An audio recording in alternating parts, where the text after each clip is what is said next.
नमस्कार दोस्तों, स्वागत है लाइव लर्न स्टडी में। मैं हूं सुनील राय। आइए हम लोग बौद्ध धर्म को फिर से कंटिन्यू करते हैं। तो हम लोगों ने देखा था बुद्ध ने पहला उपदेश सारनाथ में दिया था। तो जब बुद्ध पहला उपदेश सारनाथ में देते हैं तो यहाँ पे 1 वर्ष का समय व्यतीत करते हैं, जिसको 1 वर्षा काल कहते हैं। तो बुद्ध ने जब पहला उपदेश दिया, प्रथम वर्षा काल का समय वह सारनाथ में व्यतीत किए थे। यह सवाल कई बार एग्जाम में पूछा गया है। तो बुद्ध ने प्रथम वर्षा काल का समय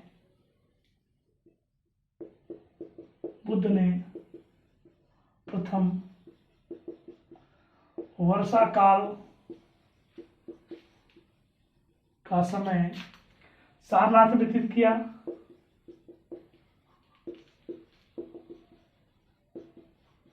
सारनाथ में व्यतीत किए थे। बुद्ध का एक चचेरा भाई था जिसका नाम देवदत्त था। वह बुद्ध की 3 बार हत्या करने का प्रयास किया था। बुद्ध का एक चचेरा भाई था। बुद्ध का चचेरा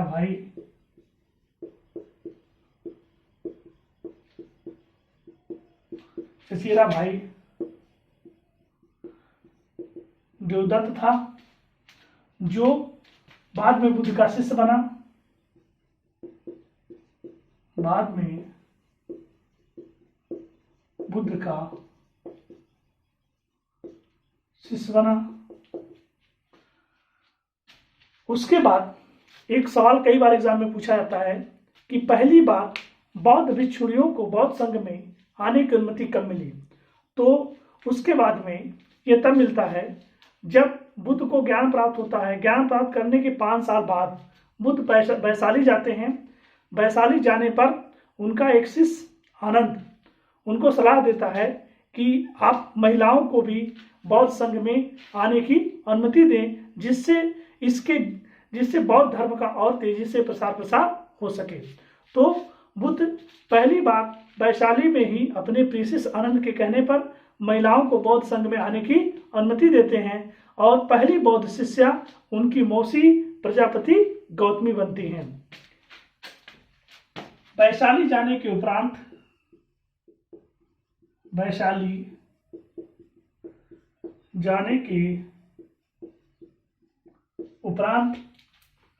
आनंद के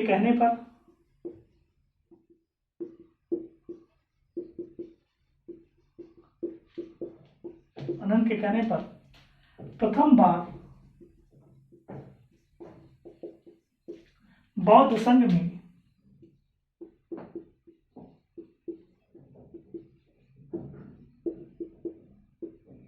महिलाओं के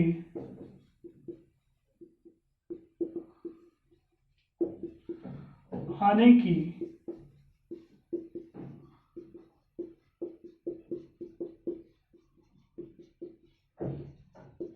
अनुमति मिलती है।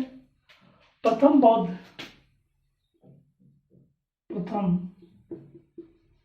बौद्ध भिक्षुणी प्रजापति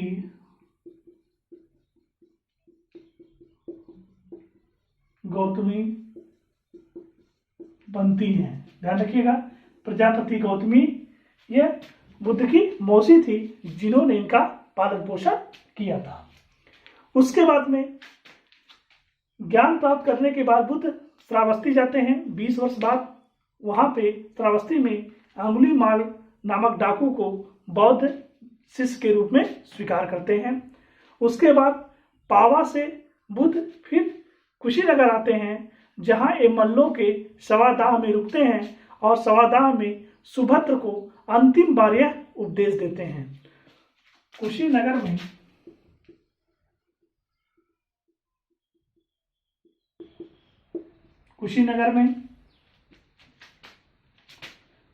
में सुभद्र को अंतिम उपदेश देते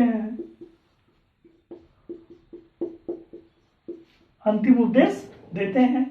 आपसे कई बार सवाल पूछा गया है कि अंतिम उपदेश पाने वाला बुद्ध का शिष्य कौन था। तो अंतिम उपदेश पाने वाला बुद्ध का शिष्य सुभद्र था।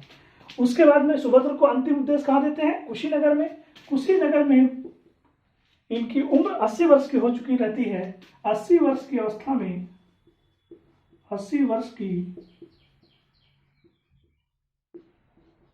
अवस्था में इनकी मृत्यु हो जाती है, इनकी मृत्यु हो जाती है। इनकी मृत्यु कहाँ होती है? कुशीनगर में। कुशीनगर में इनकी मृत्यु हो जाती है। इनकी मृत्यु को ही बौद्ध धर्म में महापरिनिर्वाण से संबोधित किया जाता है। आपसे सवाल पूछा है कि बुद्ध को परिनिर्वाण की प्राप्ति कहाँ हुई, तो परिनिर्वाण की प्राप्ति बुद्ध को कुशीनगर में होती है।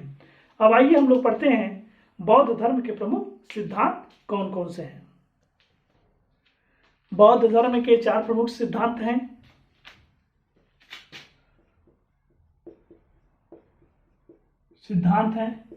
चार प्रमुख सिद्धांत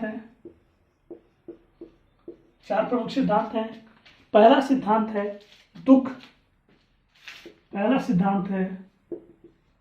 दुख। दुख क्या है? संसार के सभी कारणों का मूल क्या है? दुख है। और यह मूल क्या है? जन्म मरण का दुख।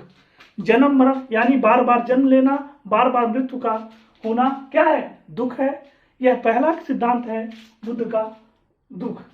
दूसरा सिद्धांत है दुख समुदय।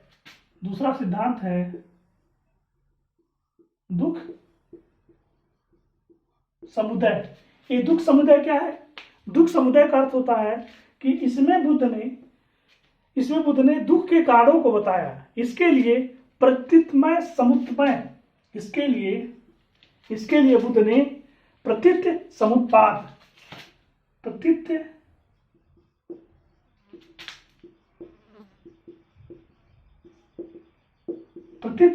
समुत्पाद, सिद्धांत दिया।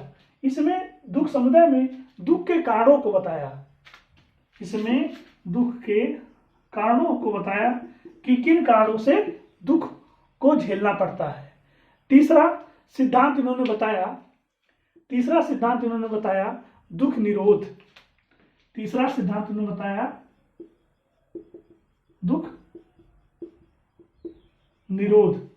मतलब कष्ट को, दुखों का अंत किया जा सकता है। जैसे लोभ, मोह, तृष्णा, आसक्ति आदि का अंत करके हम लोग निर्वाण को प्राप्त कर सकते हैं। तीसरा सिद्धांत क्या है? दुख का निरोध। चौथा कारण है दुख निरोध गामिनी प्रतिपदा। चौथा है दुख निरोध गामिनी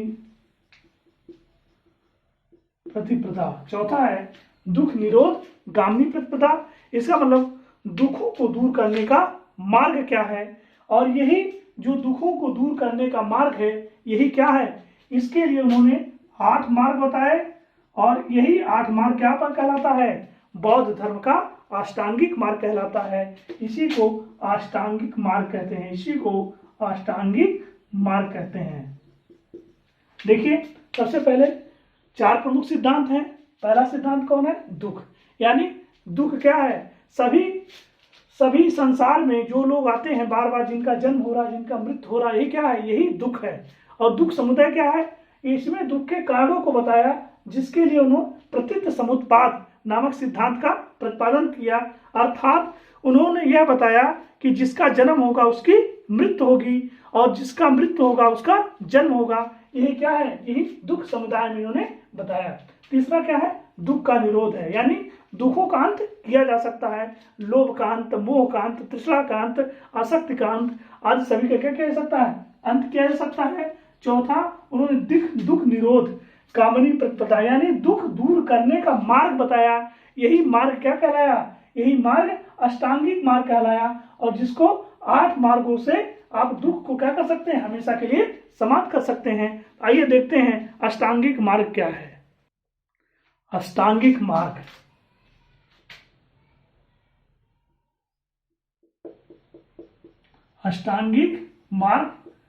ये 8 मार्ग कौन कौन से हैं जो इसको दूर किया जा सकता है? पहला है सम्यक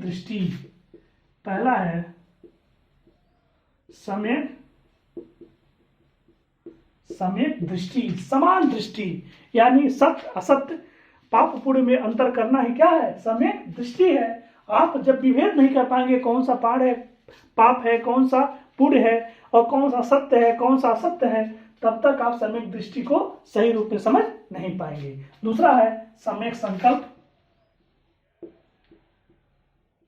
दूसरा है सम्यक संकल्प, दूसरा है सम्यक संकल्प। सम्यक संकल्प का मतलब दृढ़ता पूर्वक सामाजिक बंधनों को त्याग करके निर्वृत्त मार्ग पर चलना ही क्या है? सम्यक संकल्प है। तीसरा क्या है? सम्यक वाणी। तीसरा है सम्यक वाणी, यानी इसका मतलब सत्य और हमेशा प्रिय बोलना चाहिए, यही क्या है? सम्यक वाणी है। उसके बाद चौथा है सम्यक कर्मांत। सम्यक कर्मांत, सम्यक कर्मांत का मतलब क्या हुआ कि अच्छे कर्म, मनुष्य को हमेशा अच्छे कर्म करना चाहिए और अच्छे कर्मों के करते हुए अपने आप को निर्वाण की प्राप्ति करनी चाहिए। पांचवा है सम्यक आजीव। सम्यक आजीव, सम्यक आजीव का मतलब क्या हुआ? जीवन यापन करने के लिए हमेशा मनुष्य को क्या करना चाहिए? शुद्ध और न्यायपूर्ण जीवन अपनाना चाहिए। जीवन यापन के लिए हमेशा शुद्ध और सरलतम मार्ग को अपनाना चाहिए, मध्यम मार्गी बनना चाहिए। तीसरा है सम्यक व्यायाम। सम्यक व्यायाम, कहा भी जाता है स्वस्थ शरीर में स्वस्थ आत्मा निवास करती है, यानी दूसरों की भलाई करने के लिए क्या करना चाहिए? हमेशा प्रयत्न करना चाहिए, प्रयास करना चाहिए और हमेशा दूसरों के लिए, दूसरों के मार्ग को आगे बढ़ाने के लिए, दूसरों को सहयोग करने के लिए हमेशा प्रयासरत रहना चाहिए, प्रयत्नरत रहना चाहिए। उसके बाद में सम्यक व्यायाम के बाद में क्या है? उसके बाद सम्यक स्मृति है। सम्यक स्मृति, सम्यक स्मृति, सम्यक स्मृति का अर्थ क्या हुआ कि इसमें हमेशा विवेक स्मरण का पालन करना चाहिए, मतलब हमेशा अच्छी चीजों को ही स्मृति में रखनी चाहिए और बुरी चीजों को हमेशा के लिए छोड़ देना चाहिए। लास्ट में है सम्यक समाधि। लास्ट में है सम्यक समाधि, सबसे लास्ट में है आठवां सम्यक समाधि। यह क्या है? इसमें एकाग्रता को क्या करना चाहिए? पूरी तरह से चित्त की एकाग्रता पे ध्यान देना चाहिए। जब चित्त की एकाग्रता आपकी बन जाएगी तो आपकी समाधि क्या हो जाएगी? स्वतः लगनी शुरू हो जाएगी और आप जीवन मरण के कष्टों से मुक्त हो जाएंगे। ध्यान दीजिए, इन्हीं अष्टांगिक मार्गों को बुद्ध ने 3 स्कंदों में विभक्त किया, जिसको हम लोग क्या कहते हैं? त्रिरत्न कहते हैं। तो आइए देखते हैं त्रिरत्न क्या है। त्रिरत्न, बौद्ध धर्म के त्रिरत्न कौन कौन से हैं? पहला है प्रज्ञा।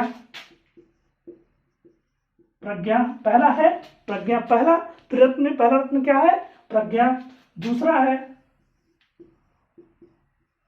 शील, दूसरा क्या है? शील। तीसरी है समाधि, तीसरी क्या है? समाधि। पहला प्रज्ञा, दूसरा शील, तीसरी समाधि। ये क्या है? ये बौद्ध धर्म के प्रमुख त्रिरत्न है। प्रज्ञा के अंतर्गत देखिए, प्रज्ञा के अंतर्गत सम्यक संकल्प ही क्या है? सम्यक संकल्प ही क्या है? प्रज्ञा है। सम्यक संकल्प ही प्रज्ञा है। उसके बाद में शील क्या है? शील है सम्यक वाणी, सम्यक कर्मान, सम्यक आजीव। सम्यक वाणी, सम्यक कर्मान, सम्यक आजीव और सम्यक न्याय प्रणाली ही क्या है? शील है। समाधि क्या है? समाधि स्मृति है। मैंने आपको बताया सबसे लास्ट में समाधि क्या है? चित्त की स्मृति है। और जब चित्त आपकी स्मृति, जब आपका चित्त स्वच्छ हो जाएगा तो आप क्या मिलने लगेगी? आपको समाधि मिलने लगेगी और आप संसार के मोह माया के बंधनों से मुक्त हो जाएंगे। ध्यान दीजिए, बौद्ध धर्म कारणवाद, क्षणिकवाद, अनिश्वरवाद और कर्म और पुनर्जन्म की क्या करता है? पुनर्जन्म में विश्वास नहीं करता है। ध्यान रखिएगा, बौद्ध धर्म कारणवाद, क्षणिकवाद, अनिश्वरवाद, कर्म और पुनर्जन्म में विश्वास करता है, लेकिन आत्मा में विश्वास नहीं करता है। ध्यान रखिएगा, बौद्ध धर्म आत्मा में विश्वास नहीं करता है, लेकिन कारणवाद, क्षणिकवाद, अनिश्वरवाद, कर्म और पुनर्जन्म में विश्वास करता है। अगली कड़ी में हम लोग फिर इसी को आगे कंटिन्यू करेंगे। थैंक यू दोस्तों।